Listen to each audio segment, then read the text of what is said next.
Hello everyone, ನಸಂತ್ ಅವ್ರದ್ದು. ಪಾಕಿಸ್ತಾನ ಇಷ್ಟು ದಿನ ಏನು ಮಾಡ್ತಿತ್ತು ಅಂದರೆ ತನ್ನಲ್ಲಿರ್ತಕ್ಕಂತಹ ಭಯೋತ್ಪಾದಕರನ್ನ ಬೆಂಬಲಿಸಿ, ಅಂದರೆ ಭಯೋತ್ಪಾದಕರಿಗೆ ಉತ್ತೇಜನ ನೀಡಿ ಅವರನ್ನು ಬೇರೆ ದೇಶದ ವಿರುದ್ಧ ಎತ್ತು ಕಟ್ತಾ ಇತ್ತು, ಅವರನ್ನು ಬೇರೆ ದೇಶದ ವಿರುದ್ಧ ದಾಳಿ ಮಾಡೋದಕ್ಕೆ ಉಪಯೋಗ ಮಾಡ್ಕೊಳ್ತಾ ಇತ್ತು.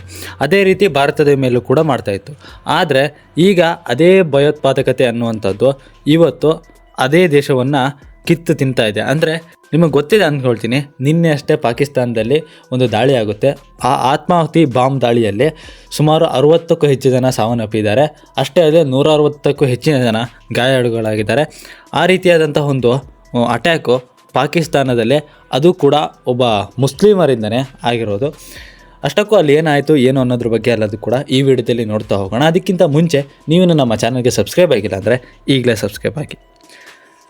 ಅಲ್ಲಾದಂಥ ಇನ್ಸಿಡೆಂಟ್ ಆದರೂ ಏನು ಅನ್ನೋದ್ರ ಬಗ್ಗೆ, ಇಶ್ಯೂ ಅನ್ನೋದ್ರ ಬಗ್ಗೆ ನಾವು ನೋಡ್ತಾ ಹೋಗೋದಾದರೆ, ನಿನ್ನೆ ಶುಕ್ರವಾರ ಪ್ರಾರ್ಥನೆ ಸಮಯ. ನಿಮಗೆಲ್ಲರಿಗೂ ಗೊತ್ತಿದೆ, ಮುಸ್ಲಿಮರು ಶುಕ್ರವಾರವನ್ನು, ಅಂದರೆ ಯಹೂದಿಗಳು ಮತ್ತು ಇಸ್ಲಾಂ ಧರ್ಮ ನಂಬುವರಂಥವ್ರು ಶುಕ್ರವಾರ ಭಾರಿ ಪವಿತ್ರ ಅಂತ ನಂಬ್ತಾರೆ. ಅದೇ ರೀತಿಯಾಗಿ ಎಲ್ಲರೂ ಕೂಡ ಏನೇ ಆದರೂ ಕೂಡ ಶುಕ್ರವಾರ ಹೋಗಿ ಪ್ರಾರ್ಥನೆ ಮಾಡಬೇಕೆಂಬುದು ಅವರೊಂದು ನಂಬಿಕೆ.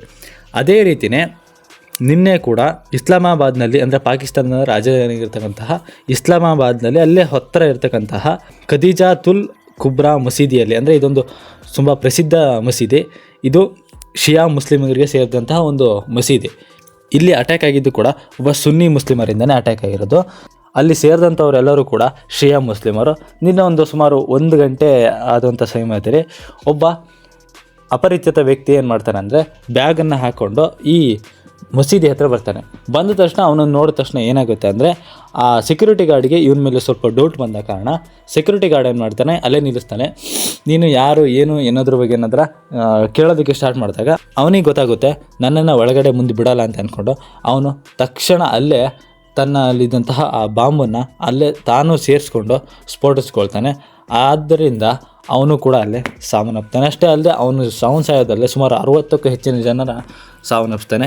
ಅಲ್ಲಿ ದೊಡ್ಡದಂಥ ಶಬ್ದ ಬಂದಾದಮೇಲೆ ಅಲ್ಲಿ ಸುತ್ತಮುತ್ತ ನಡೆದವರಂಥವ್ರಿಗೆ ಗೊತ್ತಾಗುತ್ತೆ.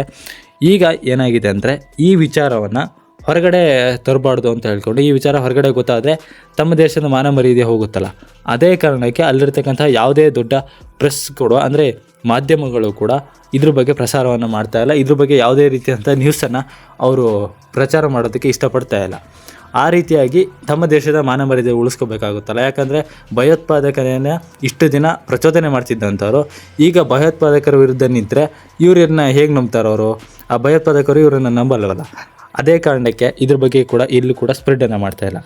ಈ ದಾಳಿ ಮಾಡಿದಾದರೂ ಯಾರು ಅನ್ನೋದ್ರ ಬಗ್ಗೆ ಎಲ್ಲ ನೋಡ್ತಾ ಹೋಗೋದಾದರೆ, ಕೆಲವರೇ ಹೇಳೋ ಪ್ರಕಾರ, ಅಂದರೆ ಮೇಲ್ನೋಟಕ್ಕೆ ನೋಡಿದಂಥ ಟೈಮಲ್ಲಿ ನಿಮ್ಗೆ ಗೊತ್ತಿದೆ, ಒಂದು ಬದಿಯಲ್ಲಿ ಪಾಕಿಸ್ತಾನವನ್ನು ಈ ಬಲೂಚಿಗಳು, ಅಂದರೆ ಈ ಶಿಯಾ ಮತ್ತು ಸುನ್ನಿಗಳ ವಾರ್ನಲ್ಲಿ ಆದಂತಹ ಬಲೂಚಿಗಳಿದ್ದಾರಲ್ಲ, ಈ ಬಲೂಚಿಗಳು ಒಂದು ಬದಿಯಲ್ಲಿ ಪಾಕಿಸ್ತಾನವನ್ನು ದಾಳಿ ಮಾಡ್ತಾ ಇದ್ದಾರೆ.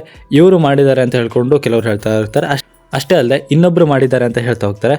ಅವ್ರು ಯಾರಂದರೆ TTP, ತೆಹರೀಕಿ ತಾಲಿಬಾನ್ ಪಾಕಿಸ್ತಾನ ಅಂತ. ಅಂದರೆ ಈ ಪಾಕಿಸ್ತಾನವನ್ನು ನಾವು ಪಾಕಿಸ್ತಾನದಿಂದ ದೂರ ಇರಬೇಕು, ಪಾಕಿಸ್ತಾನವನ್ನು ಬೇರೆ ಮಾಡಬೇಕು ಅಂತ ಹೇಳಿಕೊಂಡು ಈ ತೆಹರೀಕಿ ತಾಲಿಬಾನ್ ಅವ್ರದ್ದು ಒಂದು ಉದ್ದೇಶ. ಅದೇ ಕಾರಣಕ್ಕೆ ಅವರು ಸಾಕಷ್ಟು ಟೈಮಿಂದ ಕೂಡ ಪಾಕಿಸ್ತಾನದ ಮೇಲೆ ದಾಳಿಯನ್ನು ಮಾಡ್ತಾನೆ ಇರ್ತಿದ್ರು. ಅದೇ ರೀತಿಯೇ ಈಗಲೂ ಕೂಡ ತೆಹರೀಕಿ ತಾಲಿಬಾನ್ ಪಾಕಿಸ್ತಾನದಲ್ಲಿ ಈ ಸಂಘಟನೆಯವರೇ ಮಾಡಿದ್ದಾರೆ ಅನ್ನೋವಂಥದ್ದು ಹೇಳ್ತಾ ಇದ್ದಾರೆ. ಗೊತ್ತಿಲ್ಲ ಇದ್ರನ್ನ ಯಾರು ಮಾಡಿದ್ದಾರೆ ಏನು ಅನ್ನೋದ್ರ ಬಗ್ಗೆ. ಒಟ್ಟಾರೆಯಾಗಿ ಏನು ಹೇಳಬೇಕಂದ್ರೆ, ಶಿಯಾ ಸುನ್ನಿಗಳ ಜಗಳಿಂದಾಗಿ ಅಮಾಯಕ ಜನರು ನಿನ್ನೆ ಬಲಿಯಾಗಿದ್ದಾರೆ.